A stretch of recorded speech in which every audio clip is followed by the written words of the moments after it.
Now at 6, a drug treatment court in southeast Kansas moves forward after landing a project coordinator. Plus, a commercial truck crashes off I-44 and into Turkey Creek this morning. And a Missouri Southern student can lay claim to some one-of-a-kind bragging rights. The 4 states' most watched news starts now. Community Health Center of Southeast Kansas has taken the first steps in establishing a drug court. This is KOAM News at 6. I'm Elise Snowy. This step comes after a grant of $150,000 was given to CHC. KOAM's Anthony Saviello has more. Substance abuse can often have an unwavering grip on people's lives. Many times it can lead to a situation where an individual can find themselves behind bars. Community members might be fighting an illness, might be fighting a disease, and that can be related to drug abuse. One of the biggest issues with that is how do you appropriately treat that disease.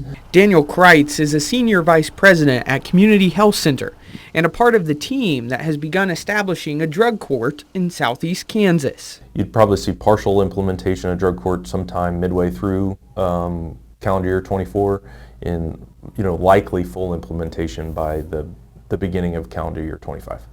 The drug court is an alternative to incarceration, a second chance for those who may be caught in what can feel like an endless cycle. Some drug courts, could have first-time offenders in them. They could have repeat offenders in them. It really depends on, the qualifications related to that particular individual and what the team thinks. But this isn't just another 12-step program.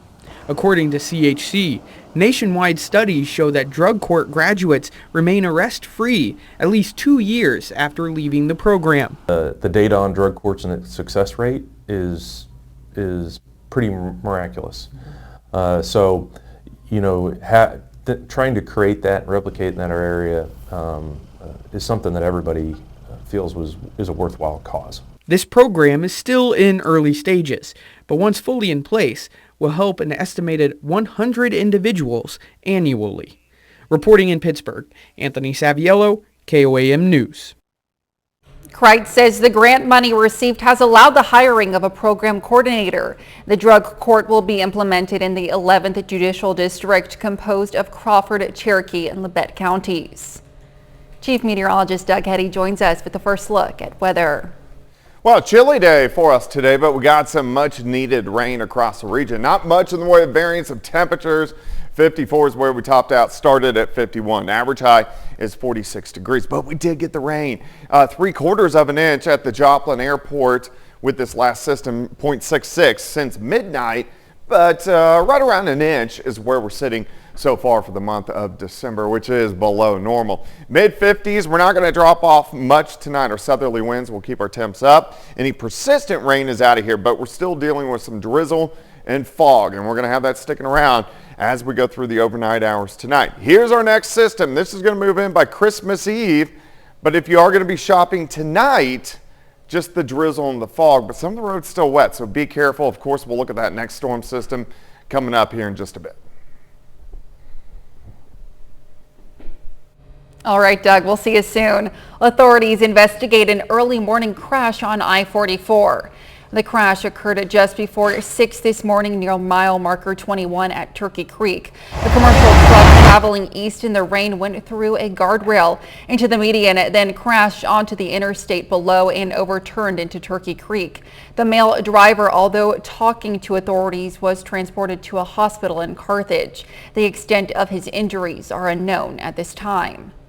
Decades ago, Tar Creek in Oklahoma was designated a Superfund site due to high levels of chat pollution. A recent study by the lead agency in Miami was conducted on 5 swimming holes. The results were discussed with the community at the Miami Civic Center on December 7th by SKEO Solutions. The lead agency requested this study after finding individuals using portions of Tar Creek in Miami to fish, swim, picnic, among other activities. The results of the study concluded that the site is still not safe due to historic levels of pollution.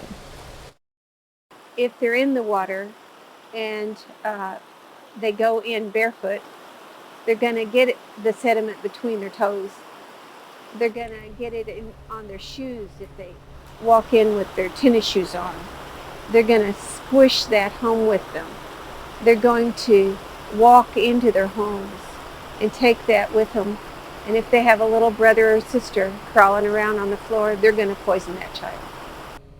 Cleanup of over 30 million tons of chat is continuing at the Tar Creek Superfund site. A Missouri Southern student has become the first person in the United States to hold a certificate in behavioral neuroscience, according to the university.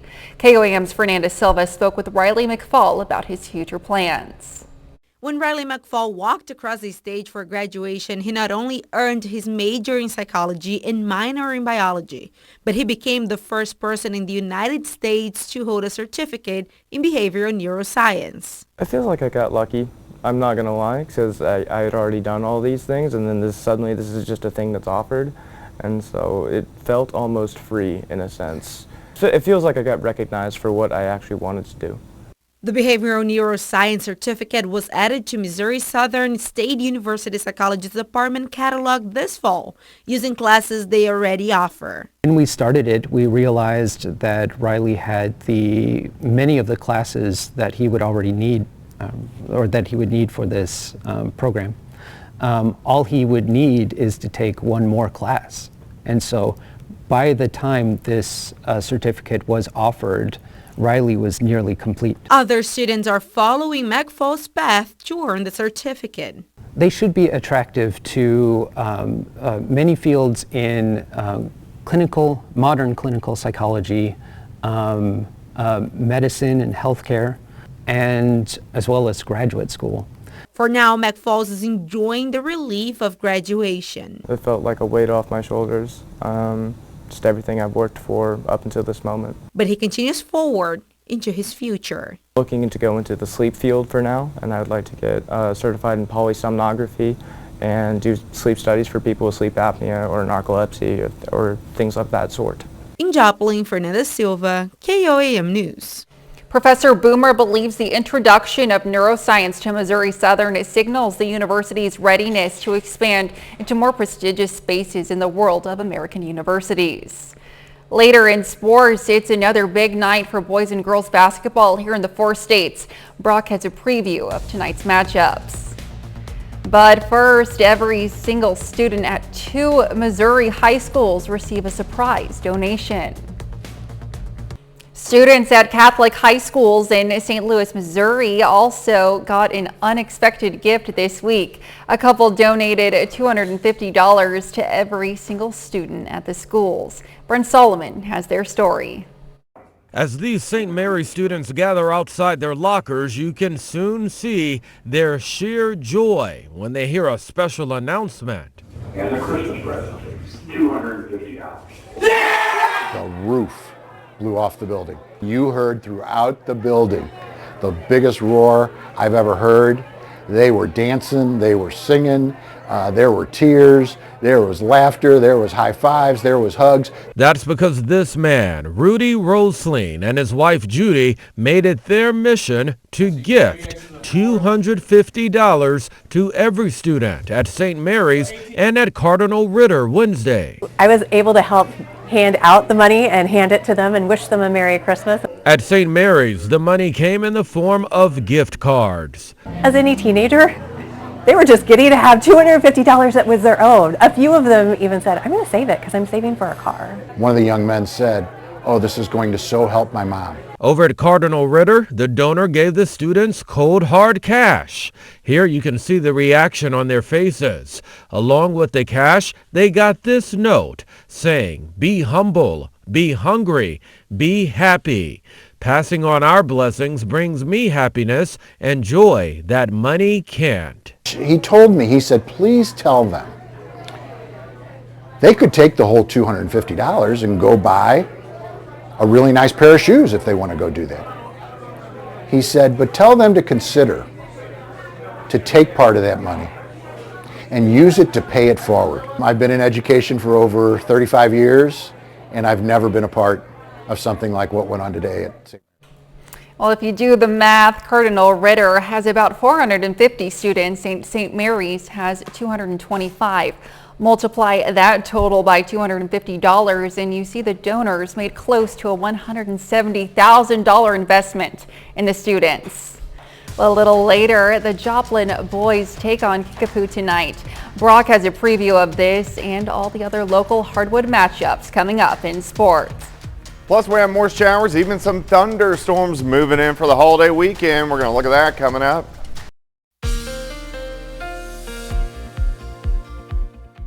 Well, we definitely got some much needed rain last night through the morning hours. A good chunk of us got a ½ inch to an inch of rain, which we definitely need. Now we're dealing with the drizzle and the fog, and this is what we're going to see as we go through the overnight hours. But a great shot, a lot of traffic out, everybody trying to finish up shopping of our Cornell Arts and Entertainment Complex. We are downtown Joplin, looking off toward the north and to the east.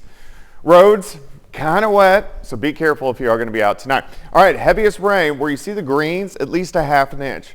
So a pretty good stripe from Grand Lake, Miami, through the Joplin Metro, all the way down into northwestern Arkansas. Everybody else, under a ½ inch, and then a little section, you ain't getting rain at all. Iola, Chanute, Fredonia, and Neodesha. All right, we're sitting low to mid 50s. We're not going to drop off much tonight. We're going to hang out near 50. We're looking here at 7th and Range Line. Visibility at 7 miles, southerly winds at about 5 to 10. Through the rest of the evening, we kind of hang lower 50s. Again, we're going to have that drizzle.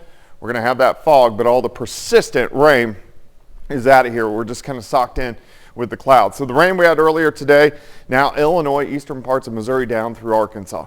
Here's our next storm system. This will start to affect us late tomorrow night, Christmas Eve into Christmas Day, and kind of play havoc with us as we go into next week. But you can see this upper level low just now pushing into southwestern parts of Arizona. So let's look at it. We got kind of two waves that will affect us. This is the first wave. As we go into the weekend, it kicks out, gives us showers, thunderstorms, and passes by to our south. So late Sunday, now we move into Monday. Then this back wave just kind of hangs out through a good chunk of next week. And what that's going to do is keep the clouds around, some showers, and also usher in that cooler air on top of us for a good chunk of next week. So it's going to feel a little bit more like winter. Let's walk through the weekend. Clouds stick around tonight, drizzle and fog. We start the day lower 50s. Mostly cloudy skies on Saturday. Not that bad of a day. We're going to get a little bit of sunshine, and look at our temperatures once we get into the afternoon. 64 in Monette, 64 in Miami, I think 65, 66 for a lot of us. Clouds thicken again tomorrow night. Rain develops out to the west, should get into our western counties by 5 or 6 a.m. Sunday morning. Big batch, thunderstorms, drive east. So now we go to 10:30. So Sunday morning is going to be very wet. We could even have some thunder. Showers continue through the day. So the entire day of Christmas Eve is going to be wet. We continue to see showers Sunday night, and then on and off light showers as we go into Christmas morning. Now rainfall amounts quite a bit more than what we saw even last night. A lot of areas are going to pick up 1 to 2, maybe 2.5 inches of rain with this next system, which is going to rotate through. All right, so 100% chance for rain on Sunday, high 59, leftover showers and cooler on Christmas Day, but tomorrow 66, so not bad. 59 Sunday, quite a bit cooler, 37 for a high. Next Wednesday, 38 next Thursday, so feeling a little bit colder early next week, but 66 tomorrow, that's pretty good. Can't complain, especially for Christmas weekend. I know. All right. Thanks, Doug. The state of Kansas announces non-residents who wish to obtain a 2024 spring turkey permit may submit an application for the all-new lottery draw. The lottery runs from January 9th through February 9th, 2024. Non-resident hunters may apply for a single unit permit, and a $10 application fee will apply. Head over to gooutdoorskansas.com for more information. Still ahead, a major college football school approves a lawsuit against the Atlantic Coastal Conference. And the Joplin Eagles boys basketball team plays their final game before their Christmas break. Brock Baldridge joins us with that and more.